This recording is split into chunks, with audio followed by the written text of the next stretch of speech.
For today's mini vlog nga pala, tara't samahan niya ako sa mga kaganapan ko ngayong araw. At ngayong araw nga pala ay wala akong pasok sa trabaho. Kahit wala nga pala akong pasok sa trabaho ay sobrang dami rin nga pala ng pinagagawa ko sa araw ng day off ko. At ngayong araw nga pala ay nandito nga pala kami ngayon sa Aklan State University, Banga Main Campus. At dahil malapit na nga pala yung kaarawan ng pamangkin namin, kaya kukunan namin siya rito ng litrato. Yung team nga pala ng photoshoot nitong pamangkin namin ay safari. Kaso ang dami rin ang dinala namin mga hayop na nakaupo pa nga pala sila sa bench. Pagkatapos nga pala namin doon ay lumipat nga pala kami rito sa kabila. Sa tingin ko ay mas magandang kunan dito ng litrato itong pamangkin namin. At dito nga pala sa Aklan State University Banga Main Campus ay dito nga rin pala ako graduate noong college. Nga rin pala yung dalawa kong kapatid ay dito rin graduate nung college. At yung nag-aaral na nga lang pala dito ngayon ay yung bunso naming kapatid. Parang kaya hilala ko isay. Do yun, ito dapat. Tapos ay, imo tagali ko yung pictorial. Ako tagali ko picture.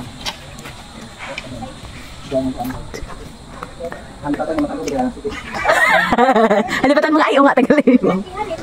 Hindi okay lang yan, dalabahan na lang natin. O dito ka na lang. Oh, paano gitu yan? Taga mga post natin itong mga pak. Oh, di ba?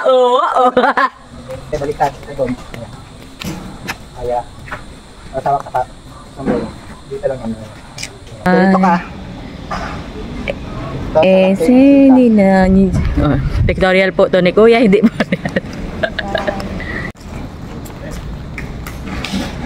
Uy, lakad ka lang. Ganun na. Kahit dito, lakad ka lang papunta kay tita.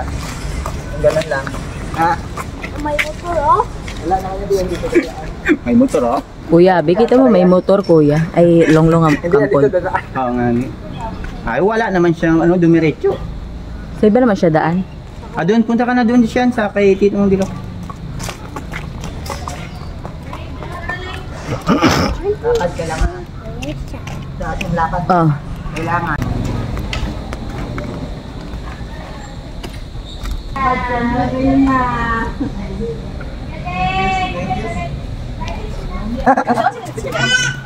Sige, nanay ko nga. Talagang ka na, ha? Sungod ka man, halapit ka dito.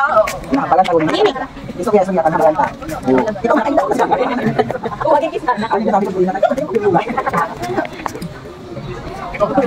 Pati ka man, ha? Hindi ka man, sungod, ha? Hindi ba nagtatao ka naman?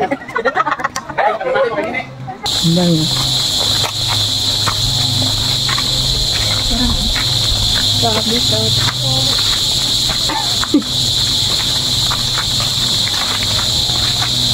Top girl. At nung natapos na nga pala namin kunan ng litrato si Sian, ay si Sky naman yung next. Dahil malapit na rin nga pala yung birthday ni Sky. Si Sky nga pala at si Sian ay magkapatid. Yung team nga pala para sa birthday shoot ni Sky ay si Taylor Swift. Pagkatapos nga pala namin mag-photoshoot ay dumiretso nga pala kami rito sa Sana All Melty. Dahil 10 months na nga pala yung pamangkin namin na sa Isabel, kaya dito namin pinagdiriwang ang kanyang kaarawan. Dahil tuwing monthly birthday talaga nitong pamangkin namin ay pinaghahanda talaga siya ng kanyang mga magulang. At dahil sa simpleng selebrasyon niya pala na to ay nagiging banding na rin namin tong magpipinsan. Kaya hindi talaga maiwasan na sabay-sabay talaga tayong magsisipagtabaan. Dahil sa pamilyang ito ay hindi uso ang diet. Dahil may pupuntahan pa nga pala ako isa pang birthday yan, kaya konti nga lang din pala yung kinain ko dito. Para meron pa palang space sa tiyan ko pagdating ko doon sa isa pang kainan. Pagkatapos nga pala doon sa Sana All Melty, dumiretso naman ako rito sa Talabahan, Tambak, New Washington. Dahil dito nga rin pala magsaselebrate ng birthday itong sinang Tintin. O diba, walang katapusang kainan talaga ngayong araw.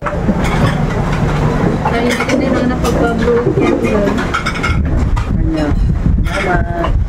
Happy birthday! Ano? Ibang version. Happy birthday! Happy birthday. Silent ka sa'yo. Happy birthday. Blow the cake. Anay Johan, wish anay. The candle. Dapat nagbati ta namon. Kasi hindi matupad. Kasi katama pag kinasama drink wish.